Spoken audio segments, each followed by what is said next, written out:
Hi everybody, it's Lori Wetzel here with the next installment of Tech Tip Tuesdays, and this week I'm going to share with you a Web 2.0 tool that many of you may be familiar with. It is called Glogster. I guess the first thing you need to be aware of is that you don't want to just go to glogster.com. Glogster has an educational website that does have some nice features for teachers, and that website is edu.glogster.com, and that's where you want to go. So if you haven't heard of Glogster and you're wondering what it is, Glogster is essentially the 21st century version of a poster board, the traditional kind of assignment that we might have given students before. Glogster is a way to do online multimedia posters. And these posters can incorporate text, they can incorporate photos, videos can be added, graphics can be added, sounds can be added, and many, many more things. So it's kind of a nice way to bring that traditional poster board project into the 21st century. So rather than show you everything that Glogster can do and create my own tutorial, and I do need to give credit to one of my teachers at Richards for finding this great little tutorial video. It is Glogster in 90 seconds, and it shows you all the different features that Glogster has available. Take a quick look and I'll see you in 90 seconds.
Now that you've seen how Glogster works, and as you can tell it's pretty easy, it's a lot of drag and drop and those kinds of features, I do want to show you some samples. So if you go to the Glogster EDU site, they have an area for best glogs, and you can take a look at some of the things that are possible. So I'm just going to click on this sample from the moon, for instance. You will see lots of different examples of media built into this one online poster.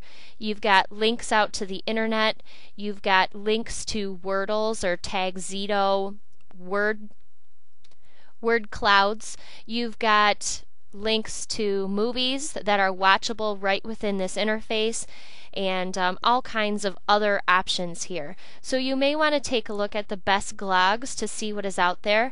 There's also an area called categories, and you can actually view by content area how other educators and other students have used glogs to create multimedia projects. Now, as a teacher, creating a glog is free. You would go to sign up, and once you go to sign up, you're going to be given a bunch of different options. You actually don't want to use any of those options. You want the single free option. And you'll notice here that it says that all teacher accounts given from Glogster EDU come with a teacher code, and that teacher code can be used for students to sign up. So I'm going to click on register here just to show you what it looks like. So you would go through and create your account as a teacher. Now, for those of you who are teaching students that are 13 years and older, students can go right in and create their own accounts. And if you are given a teacher code, a student would go to that exact same area, click on Student, type in their teacher code, and you'll notice there's nowhere where this is asking for an email address. So those of you who teach students that do not yet have an email address, it doesn't mean they can't have an account. However, I do want to point out that there is this area in the registration that says if a student is 13 years of age or younger, they will need permission from a teacher, a parent, or a legal guardian. And that may mean writing a letter home to some parents and asking them if they're okay with their student having an account within Glogster.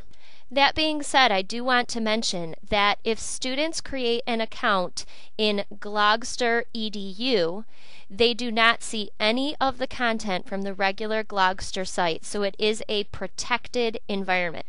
You should also know that any glogs that are made by students within the EDU environment are also private. They are not made available to other users on the Glogster site, except for the classroom teacher if that teacher code is used. Last but not least, I want to mention that there are some nice features because this is a Web 2.0 tool. I'm going to go in and log in as myself. And I have a few glogs that I started probably many years ago at this point. And all of these Web 2.0 tools typically involve the ability to embed the code into another source. So you can send a link to your glog to another user, for instance, or to some students so that they can interact with the content on that page. Or you have the embed code. So you could copy this embed code and actually put it into your wiki or put it into your Weebly so that students can interact with the content. Again, this was edu.glogster.com, and I encourage you to check it out to move your traditional poster board projects into the 21st century using this multimedia dynamic tool. Have a great day.